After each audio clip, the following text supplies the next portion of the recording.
Oke, welcome back di RF Channel on YouTube, back with Ryan Filbert. Wah, udah lama juga nih kita nggak membahas topik yang kita mau bahas hari ini, yaitu adalah mau membahas mengenai belajar dari kesalahan orang kaya di Republik ini di zaman dahulu. Oke, jadi dalam kehidupan setiap orang, maka biasanya akan bisa diambil dua hal. Yang pertama adalah teladan, yang kedua adalah pelajaran. Teladan kalau bagus, pelajaran adalah sesuatu yang orang itu lakukan dan salah dan jangan kita ulangin seperti itu.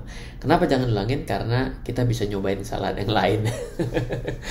Oke, kita akan berbicara mengenai biografi dari salah satu orang yang pernah menduduki 5 besar kekayaannya di dunia, ya. Ini bernama Kwik John Eng. Ya, kalau saya salah, tolong mohon maaf ya, dikoreksi gitu. Pak Kwik ya, ini bukan Pak Kwik Kian Gi gitu ya, tapi Pak Kwik John Eng ini lebih senior, lebih tua lagi ya, karena di tahun 1860 lahir di Tiongkok, kemudian merantau ke Jawa pada abad ke-19 bersama dengan keempat saudaranya untuk mencari peruntungan. Ini merantau lah ya. Di masa Hindia Belanda, sebutan zaman dulunya kalau negara Indonesia sebagai daerah jajahan Belanda, di tahun 1894, ini satu abad lebih ya, Kwik bersaudara mendirikan perusahaan dagang bernama Kwik Ho Tong ya. Kalau kita singkat namanya lah KHT ya, jangan disingkat Pak HT, jangan disingkat LKH juga gitu ya.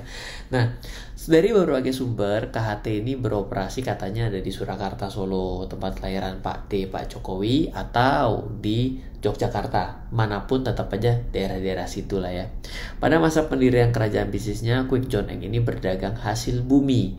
Jadi memang ini menjadi tren ya, bahkan sampai sekitar tahun 90-an kayaknya hasil bumi juga menjadi sesuatu yang begitu ngetren gitu. Tapi kalau sekarang mungkin kan sudah mulai banyak industri lain, sektor yang lain ya.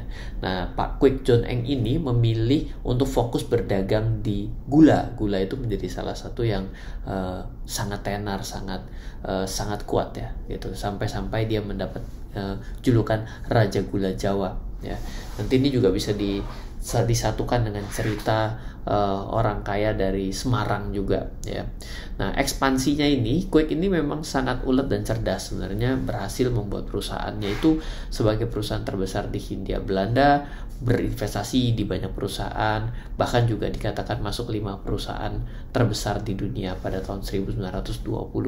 Bisnis Kwik bertumbuh berkembang tidak main-main. Di dalam negeri berkembang hingga ke Jawa, Sumatera, Kalimantan. Zaman dulu ini lintas pulau nggak gampang-gampang. Sedangkan di luar negeri sampai dengan ke Cina, Hong Kong, Jepang, dan Eropa dan Amerika. Saking besarnya usaha milik Kwik, dia sampai didapuk sebagai salah satu orang terkaya di Hindia Belanda tahun 1920. Di tahun tersebut Kwik sudah memiliki kekayaan pribadi 50 juta gulden ya. Kwik menjadi salah satu orang terkaya di zaman penjajahan. Dengan uang sebesar itu Kwik menggunakan untuk membangun istana yang megah ya. Apakah perlu? Ya, kadang-kadang itulah perlu dan nggak perlu ya. Namanya juga untuk profiling. Beberapa sumber menyatakan membangun istana di beberapa wilayah, namun yang paling terkenal nampaknya adalah istana yang dibangun di Salatiga. Ini juga saya penasaran, istana Salatiga dari Pak Kwik itu seperti apa gitu ya. Tidak sampai di situ, ya, membangun istana untuk tempat tinggal dirinya dan keempat anaknya itu dia terdiri dari 4 menara yang dibuat dan dilapisi dengan kubah emas. Mantap sekali ya.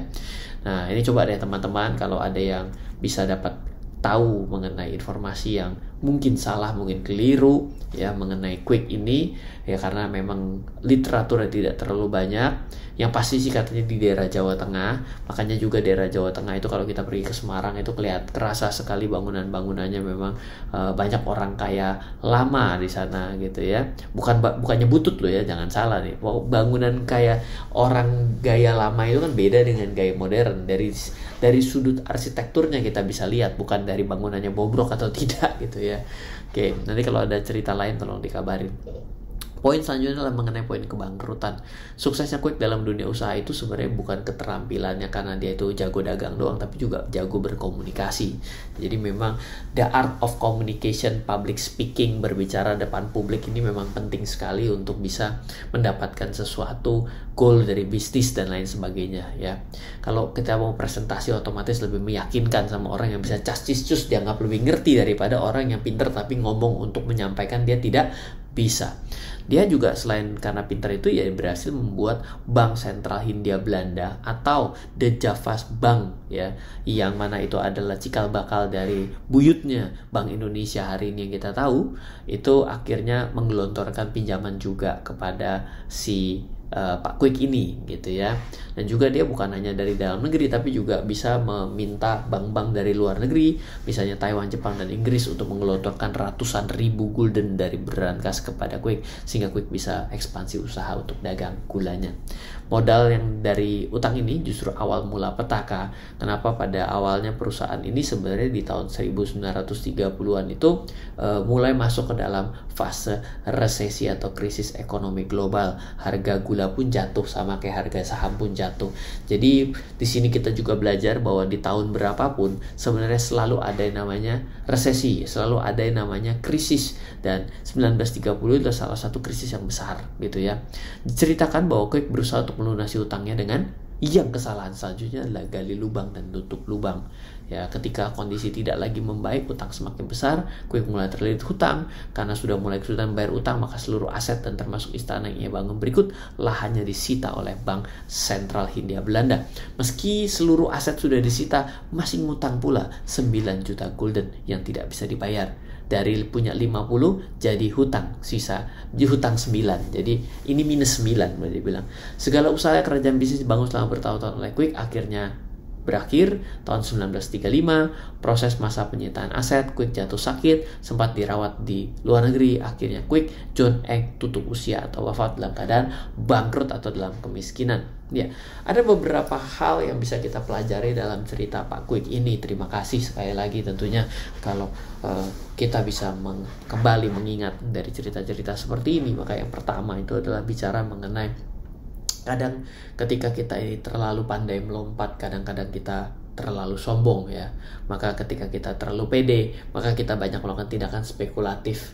Kenapa? Karena hutang itu sebenarnya adalah suatu tindakan yang spekulatif. Loh, Ryan, memangnya semua hutang salah? Hutang kan nggak salah. Nggak salah. Makanya orang selalu bilang bahwa hutang adalah pedang bermata dua. Kenapa disebut mata dua? Ya karena bisa tajam bagus ke depan tapi juga bisa tajam ke belakang, makanya pedang mata dua. Dan memang bisa menghasilkan margin keuntungan secara persentase yang besar. Kalau saya punya uang 1000, saya menghasilkan uang 100. Ketika saya pinjam uang jadi 2000, maka saya menghasilkan 200. Dan ternyata saya pinjam 1000, saya cukup bayar 1. Berarti otomatis adalah saya mendapatkan keuntungan bersih 199. Oke sekali. Modal 1000, semula dapat 100, sekarang 1000 dapat 199. Itulah namanya adalah daya ungkit. Tapi bisnis itu memang berteman dengan ketidakpastian. Makanya orang berbisnis. Dan ketika orang berteman dengan ketidakpastian itulah yang menghasilkan keuntungan. Semakin tingginya ketidakpastian dan risiko, maka keuntungannya akan semakin tinggi. Itu udah hukumnya. Dan bagaimanapun bisnis direncanakan, bagaimanapun juga bisnis dicoba dengan segala cara, tidak bisa, dalam pengalaman saya dan yang saya tahu, tidak bisa selalu sama persis dengan perencanaannya. Ada workaround-nya, ada solution-nya, ada jalan memutarnya, ada jalan alternatifnya. Dan itulah yang membuat kita kadang-kadang ya nggak bisa sesuai untuk bisa mendapatkan keuntungan. Ya itu mesti hati-hati. Lalu juga ada unsur ketidakpastian dari internal dan eksternal. Internal mungkin lebih bisa dikontrol, tapi eksternal lebih sulit dikontrol. Contohnya adalah krisis. Misalnya perubahan minat dari pasar, kita tidak bisa kontrol.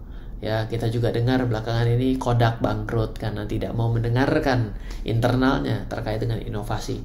Terlalu pede, betul? Ya, selanjutnya adalah sudah pakai utang bank dan hutang yang lain. Selanjutnya apa? Ada unsur ketidakpastian gitu. Ya, kalau kita berbicara dalam konteksnya dalam investasi dan trading, maka konteksnya itu sebenarnya berhutang adalah sesuatu hal yang mesti hati-hati. Tapi konteks selanjutnya adalah sebenarnya kita lihat bahwa orang kaya bisa punya banyak investasi ternyata juga jatuh miskin. Terus apa kita mau bilang? Nggak usah kaya aja, toh orang kaya aja jatuh miskin. Nggak kesana kali. Tapi kita melihat bahwa di sini ada orang miskin tetap miskin. Ada orang miskin berubah menjadi orang kaya. Ada orang kaya tetap kaya. Yang repot adalah orang kaya menjadi miskin. Ya, nah rata-ratanya kenapa orang dari kaya menjadi miskin? Ya, biasanya karena mereka terlalu banyak menggunakan hutang, terlalu membesarkan gaya hidup, terlalu mengikuti lifestyle, dan terlalu tidak mau kelihatan orang lain bahwa kita ini ya bukan yang seperti itu, tidak mau apa adanya, tidak mau terlihat sederhana, dan itulah yang menyebabkan masalah selanjutnya gitu. Nah, kita tahu dari 4 ini kita melihat yang menarik apa? Miskin tetap miskin kayaknya dijadiin pelajaran aja, betul ya? Kaya menjadi miskin dijadiin pelajaran aja. Kaya tetap kaya, ini menarik, ini bisa jadi teladan, betul? Yang satu lagi apa? Yang dari miskin menjadi kaya, ini juga menjadi teladan. Banyak orang yang masih bilang juga, wah ternyata kalau orang dengan kekayaan dia memiliki privilege, sudah pasti dia bisa kuliah, sekolah di tempat yang lebih bagus dan lebih layak, pertemanannya lebih oke. Terus bagaimana dengan kita yang uangnya kurang? Ya tentunya kita bisa melihat ada saja orang yang di sekitar kita dari nggak punya apa-apa menjadi punya apa-apa dengan cara yang benar, dengan cara yang halal tentunya. Ya itu bisa. Kenapa kita tidak jadikan teladan hal-hal seperti itu? Semoga selalu bermanfaat. Dari saya, Ryan Filbert.